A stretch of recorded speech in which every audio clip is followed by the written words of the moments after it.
Hello again, I'm Kent Miller, And I'm Renee.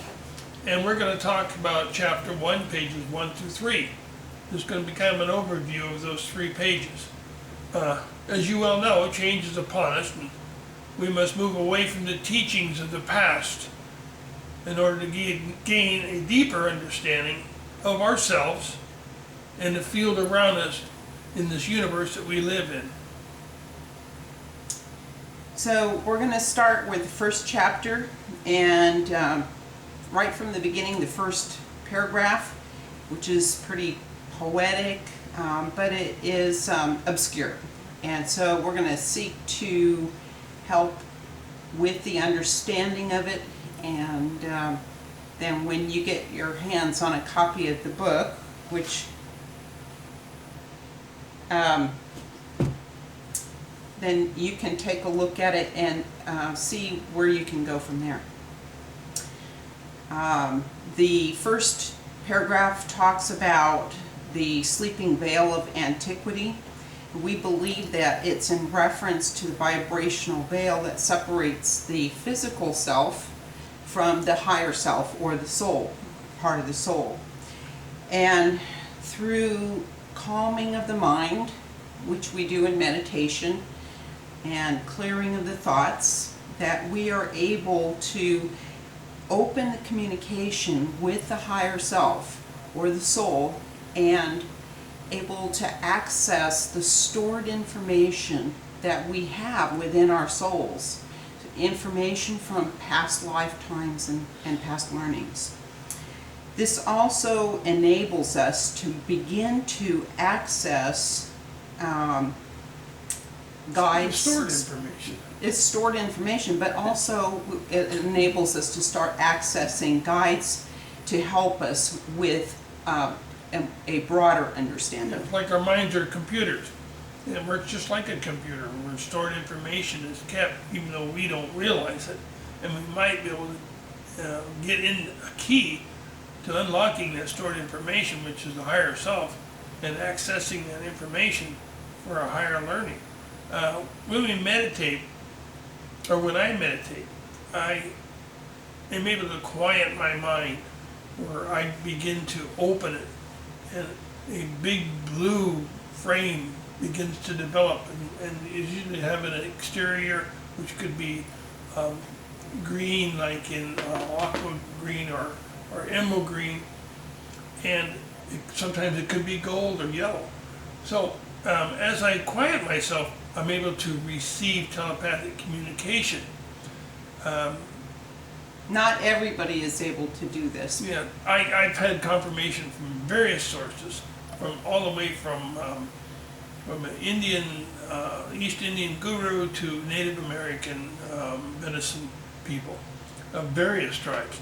Anyhow, I'm able to receive this communication, and this communication is in learning about ourselves.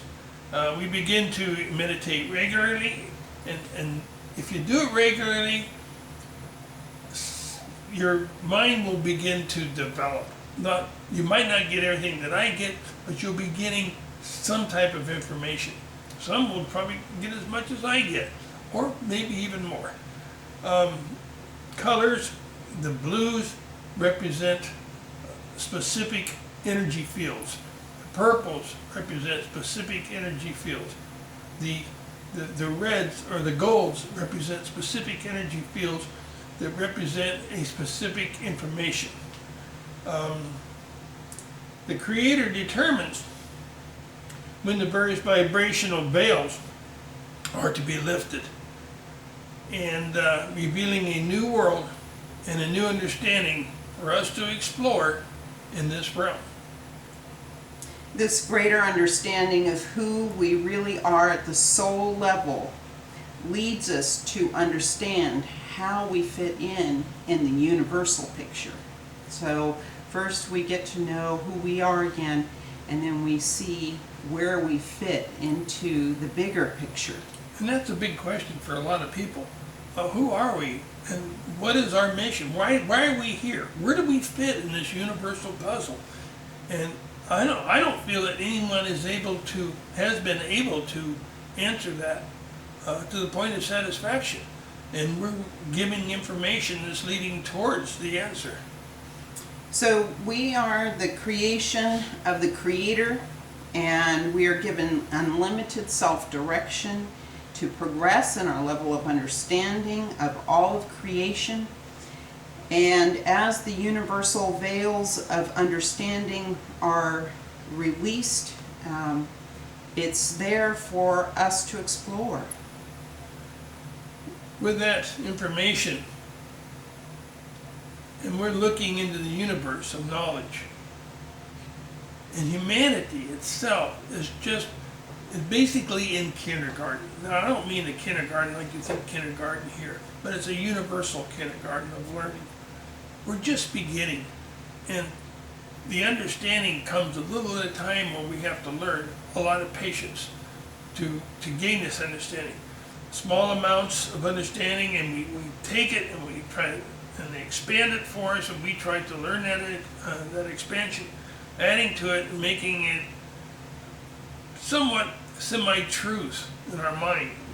We're trying to learn truth at the same time, which is very difficult.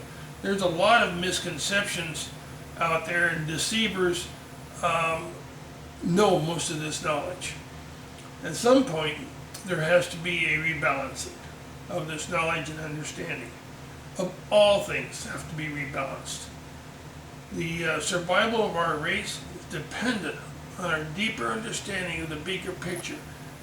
All of the universe, all races and cultures are in a process of being rebalanced right now. And I say rebalanced because everything, including the smallest molecular structure to the very largest of planetoids, are based on mathematical formulas or sequence. Everything is based on mathematics.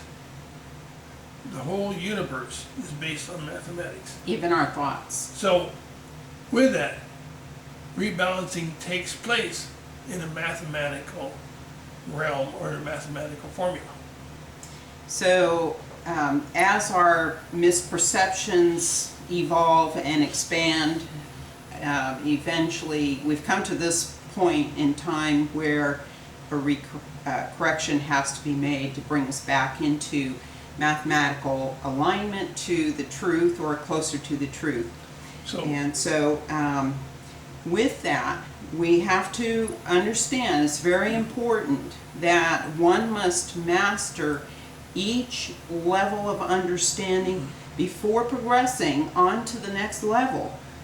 Otherwise, it creates a dysfunction in our understanding, and that is portrayed or resonated out into the field around us vibrationally, and it affects the field around us.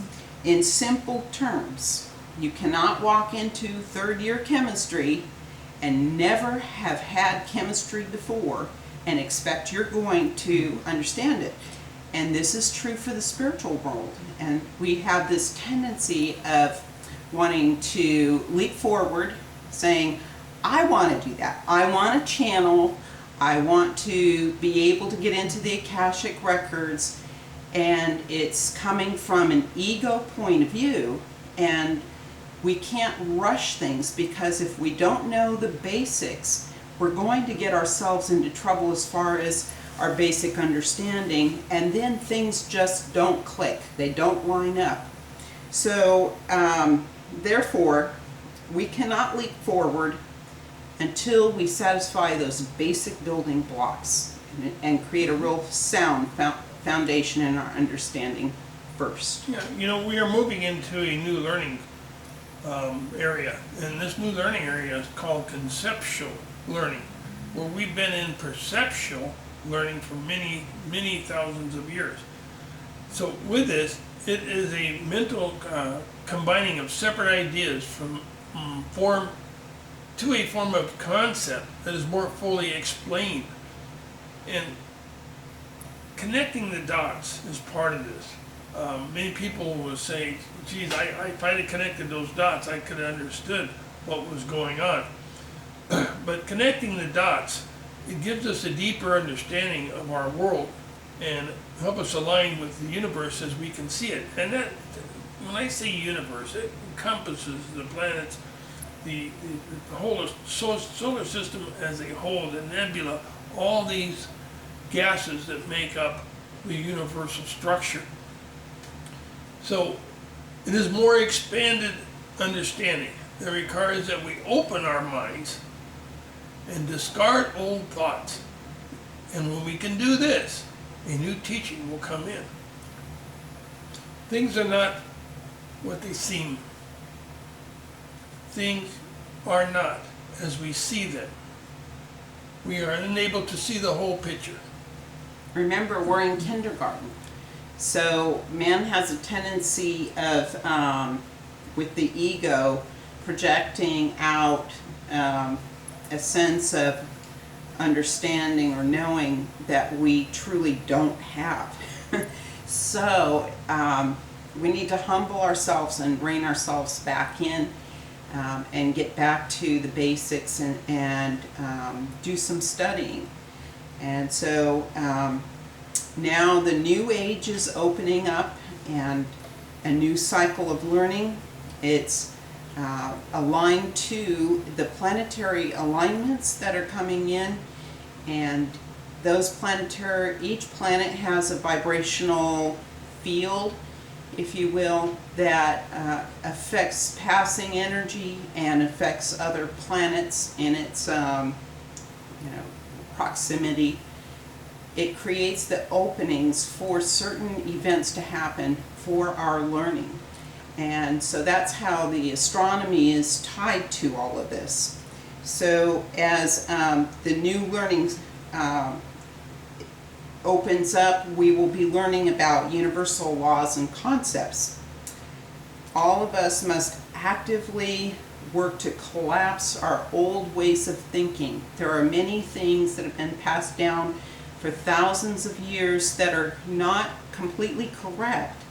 And we're going to be discussing these, and some of them have been very controversial. We've gotten in trouble because people hold so tightly onto their belief systems. Well, so we're beginning to go into truth. And if you watch the news at all, or read the papers, or watch TV, or whatever, you can see that these various truths, people are telling on each other, but they're telling various truths, which many things that we've learned lately we didn't know before.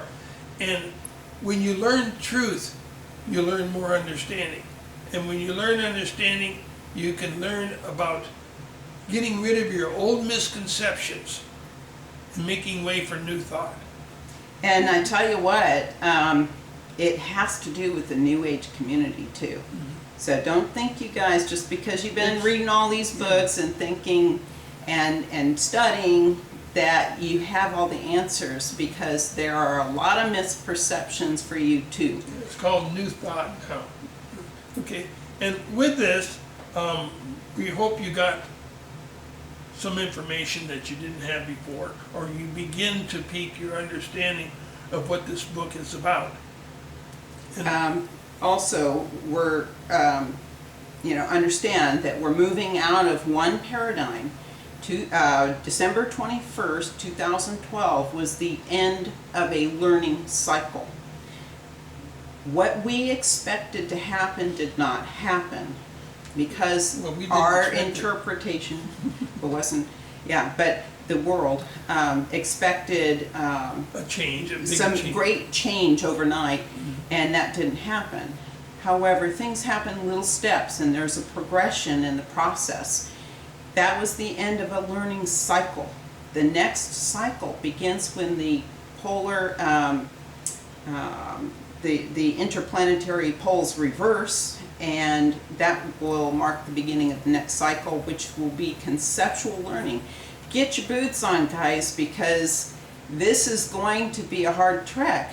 You're not used to doing the studying that is going to be required. Yeah, man has to get used to doing some work, some research and some work in order to understand the coming events and the just general understanding of universal law and concepts. Yeah, So- and this will transcend the human behavior through a new expanded understanding of our world and our place in it, and will actually usher in a greater level of peace and cooperation among humanity, and it will help us in preserving this planet and preserving our species, because right now we're on the precipice of destroying ourselves. And with that, when she said the word peace, there's two things I want to end up here. Justification, when you're at peace of yourself, that's justification. And love that comes from the peace is verification. What is peace? Peace is not sitting in your comfortable spot and saying, I'm at peace, and then going out on the freeway and somebody cuts in front of you and you yell at them. Peace takes time, it takes effort, it takes understanding, and it takes a lot of work to establish peace within yourself.